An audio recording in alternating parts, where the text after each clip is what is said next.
This week in Latitudes, we finish our fishing trip of Samoa with Steve Cooper. Then we take an expedition to the Coral Sea in search of sharks.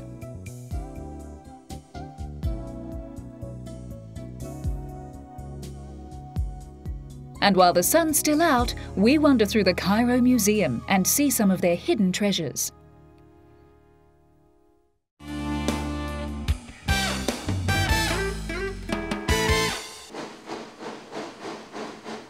The sound, smell and sight of steam trains in today's modern society never ceases to amaze. Here in Tasmania, Australia, there is a remarkable working model of one of the most interesting types in the world. The original service was installed to service the Mount Lyell copper mine at the turn of the century and ran for over 70 years.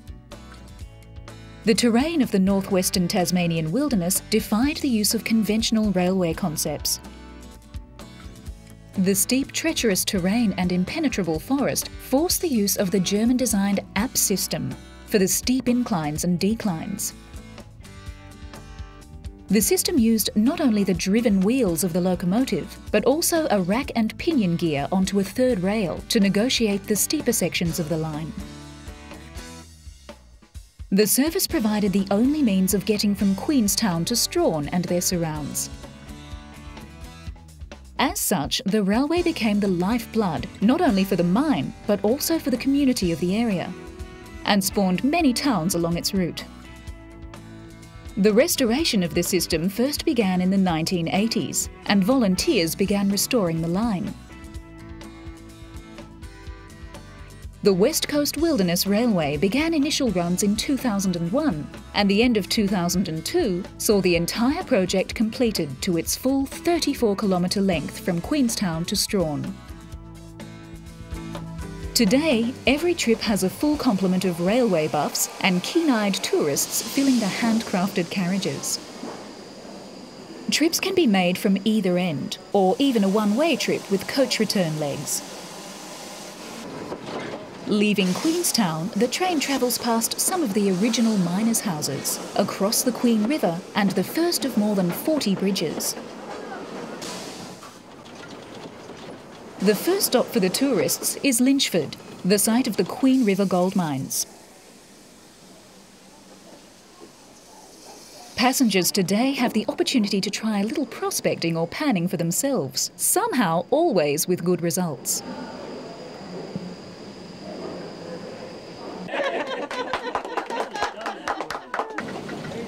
The train then heads off again for the trip to Halls Creek, then to the start of the rack rail, which assists the engine to pull its load up the 1 in 16 gradient.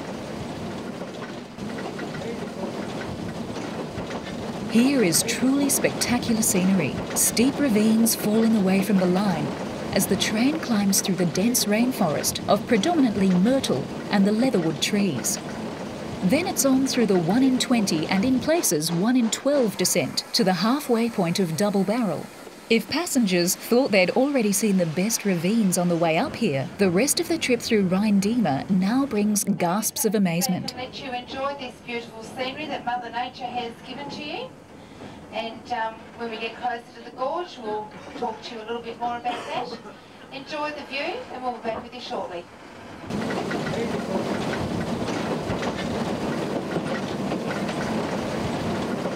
Somewhere down there is Sailor Jack Creek, hundreds of feet below, hidden by the rainforest. The line is now connected by bridges and trestles, many as long as they are high.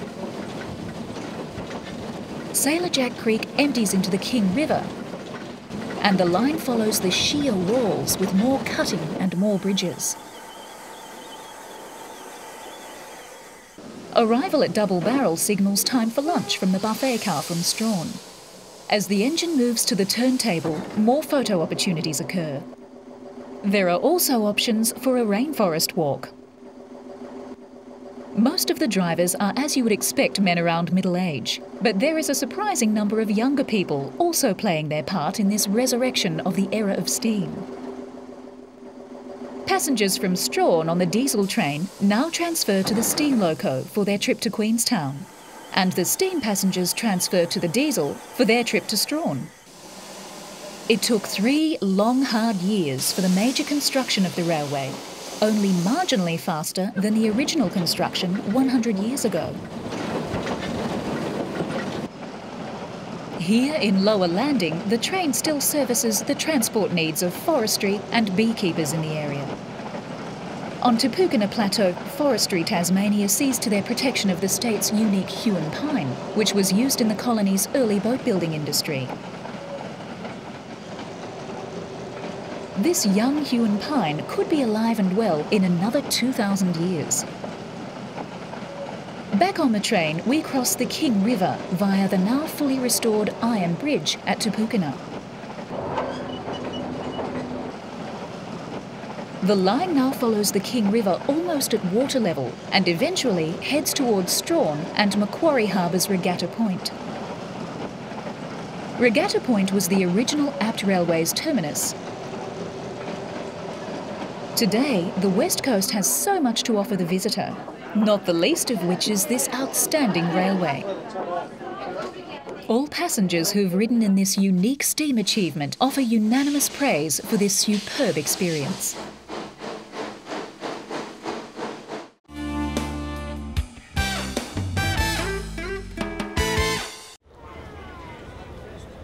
The Egyptian Museum is one of the most visited buildings in the world.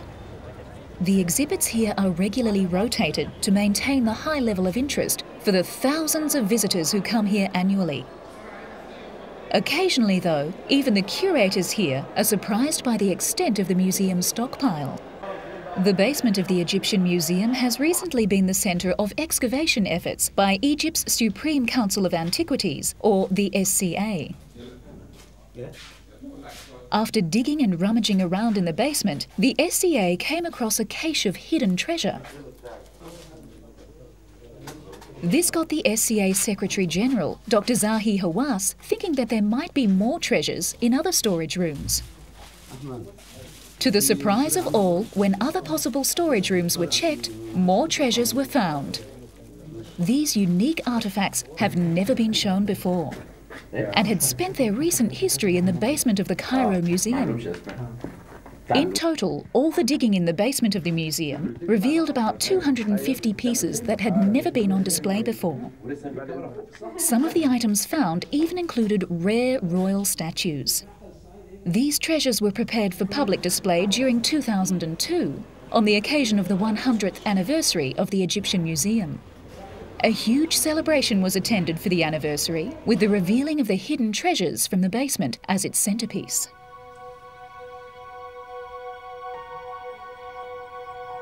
Among the artefacts on display at the Hidden Treasures exhibition is an ivory headrest, which supported the mummified head of King Tutankhamun, and gold jewellery from the boy king's tomb that was discovered in 1922.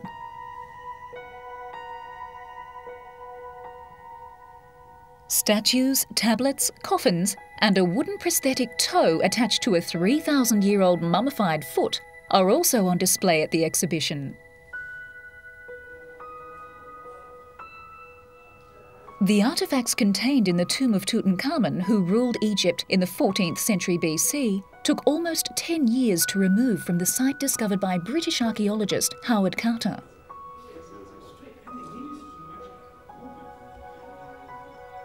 The key artefacts, such as the boy king's stunning gold death mask, are on permanent display. But others were virtually reburied under the museum's vast collection of 160,000 artefacts, which officials say is the largest in the world. Some aspects of another recent find will soon be on display. Colossal statues, sunken ships, gold coins and jewellery are among the treasures newly uncovered by a French marine archaeologist in the submerged ancient city of Heraklion off the Egyptian coast. Marine archaeologist Frank Goddio announced the discovery of the city itself in mid-2000. Divers had located many of the underwater objects using a special acoustic device, accurate to within half an inch. This had enabled them to uncover superb artefacts, ranging from bronze vessels to gold coins and jewellery. Among the finest were a glazed attic bowl and gold earrings, both from the 4th century BC, as well as an incense burner and hundreds of coins, mostly from the late Pharaonic and Ptolemaic periods. 10 closely bunched shipwrecks indicated the location of Heracleon's once teeming harbour and its calamitous fate. The archaeologist believes Heracleon, recorded as a key port at the mouth of the Nile in ancient times, was destroyed by an earthquake or similar sudden catastrophic event. The Frenchman has been documenting and mapping the antiquities discovered by his team of divers with the help of advanced electronic technology. Among the most remarkable is an intact black granite stela, or inscribed slab, almost identical to one found in 1899 that now reposes in the Cairo Museum. The port was quite an important city because it was a port of entry to Egypt and major customs post at the mouth of the Nile before Alexandria itself was founded in 331 BC. The perfectly preserved stela, 6.5 feet high, bolsters the archaeologist's case for identifying the ruined city as Egypt's Heracleon, once the stuff of legend more than history. Godio's team found 3 huge pink granite statues, one of the Nile god Hapi, the others of an unidentified pharaoh and queen. They lay on the seabed near a granite shrine, or naos, with hieroglyphics from the Ptolemaic era, showing that it was the sanctuary in a temple to the supreme god Amun, apparently the great temple of Heracleon. Cairo Museum is unique, not only because it was built as a museum 100 years ago, but also because it contains treasures, artifacts, mummies, and many of the major and important statues that have ever been found.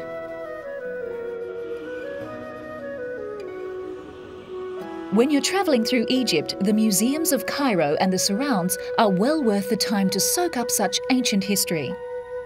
The Museum of Cairo is said to be the only place you can actually smell history.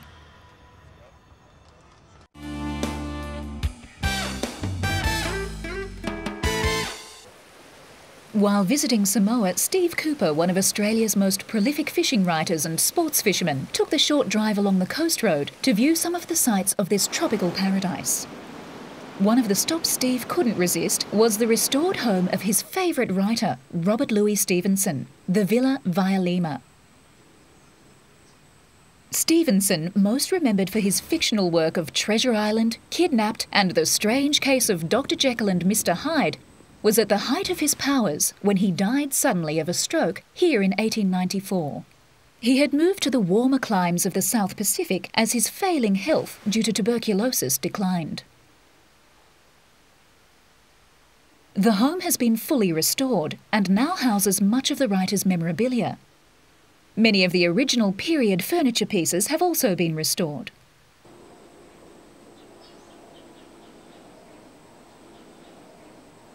On the trip back to Apullo, Steve spied one of the locals selling something very familiar. The friendliness of all the locals here is one memory that Steve will always cherish.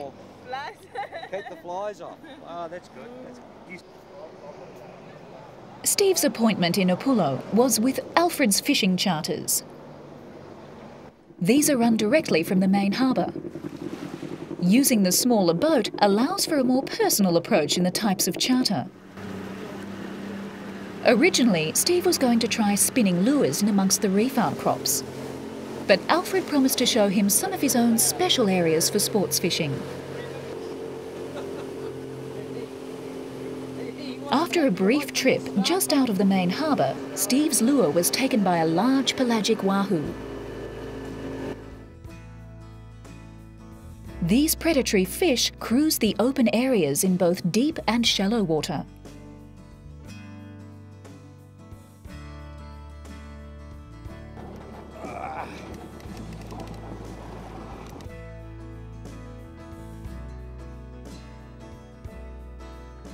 No sooner was the wahoo released and the boat back underway again than the lure was again attacked, this time by a group of small yellowfin tuna. Alright, we got a small yellowfin on here, about 10, maybe 15 kilos. Even though being relatively close to the shore, the bottom topography drops quite significantly in this tropical paradise. Many times during his stay here, Steve was surprised to find over 300 feet of water, not more than a stone throw from shore.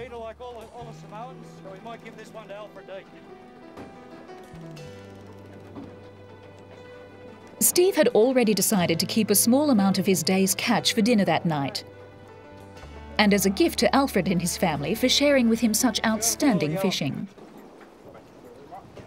Thank you. Keeping my eyes. Some fishermen are well known for improving the truth, but Steve's time in Samoa can only be described as the perfect Pacific paradise.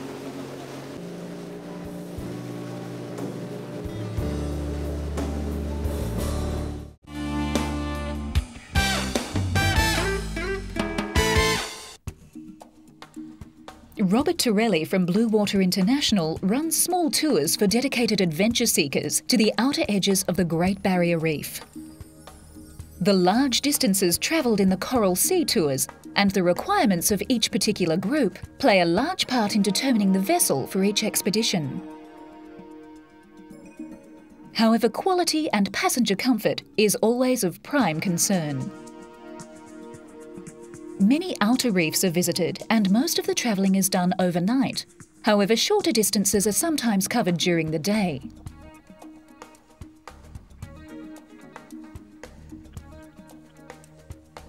Which gives travellers time to appreciate the vastness and nature of the Coral Sea. Many of the coral and sand keys are very small and barren. However, the larger ones tend to be a haven for birdlife.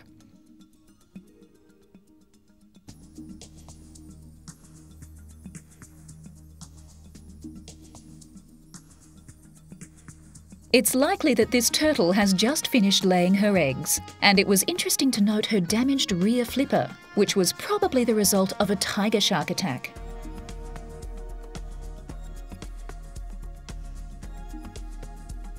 The Coral Sea is definitely a place which never fails to surprise even the most travelled and experienced diver. This pod of minke whales swam past the Canimbla after Rob's visit to the Sand Key. Robert's trips attract local and international travellers. On this trip, a world-renowned underwater photographer requested a shark expedition be organised. Many and varied pursuits can be fitted into each adventure, from reef fishing and photography to exploration and blue water hunting. However, some people participate just for the overall adventure. These shallow reefs, which are seldom visited, yield many prized table fish, like big coral trout, as well as large numbers of school trevally. As always, after some fast action, the divers' activities come to the sharks' attention. Small reef sharks don't usually present problems to divers, but do like to hang around, hoping for an injured fish trying to escape. Many terrains are encountered in the shallow reefs, from steep reef faces to vast sand meadows, and experienced hunters usually take varied styles of equipment with them. In a short time, the divers are back on board the Canimbla with their catches. Some of these fish will be used to draw in the larger sharks for the photographic expedition. After an extensive dive brief, the participants looking for sharks begin readying their gear. The briefing ensures all divers and crew know what to expect and how to act once in the presence of a large shark. It can take many hours to attract a suitable shark, but on this occasion, a large tiger shark appeared in around 45 minutes.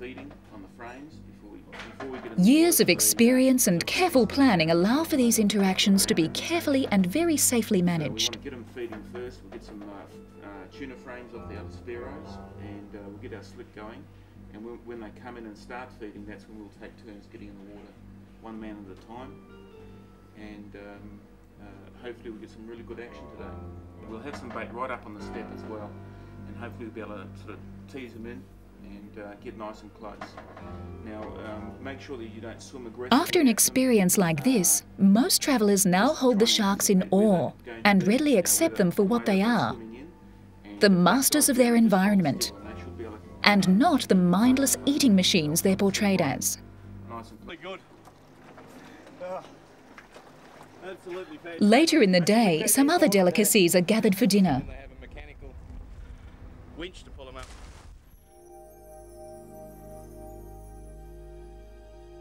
In the sandy areas between the reefs or in the lagoon proper, these spanner crabs make their home. In such places as the outer reef areas, they occur in large abundance, and the minimal number taken by passing boats has little impact. While changing locations, some time can be spent trying a bit of trolling. This practice can yield many table favourites. The smaller catches of the prized yellowfin tuna are perfect for sashimi delicacies, and it doesn't get any fresher.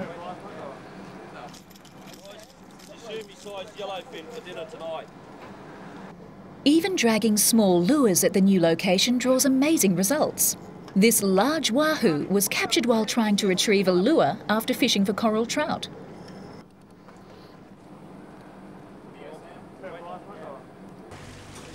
The spanner crab nets are collected at the end of the day.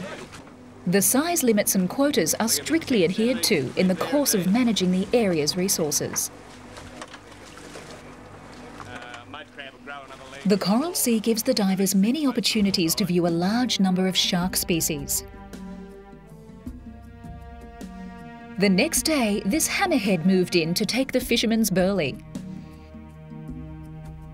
Despite losing their burley, the divers enjoyed the interaction with this seldom encountered species. Many blue water hunters venture to the coral sea for that once-in-a-lifetime experience of landing a trophy game fish, such as this large dog-toothed tuna.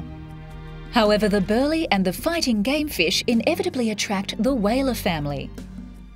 These small reef sharks generally don't prove to be a problem, preferring to clean up the diver's burley trail. The expeditions run by Robert Torelli, whether for photography, fishing, or the sheer experience, are truly adventures at their best. Join Latitudes again when we next trek the globe and explore fabulous and exciting holiday destinations. For further information regarding any story on this episode, log on to www.pbtv.com.au. This program is proudly supported by PATA and Always Dive Australia.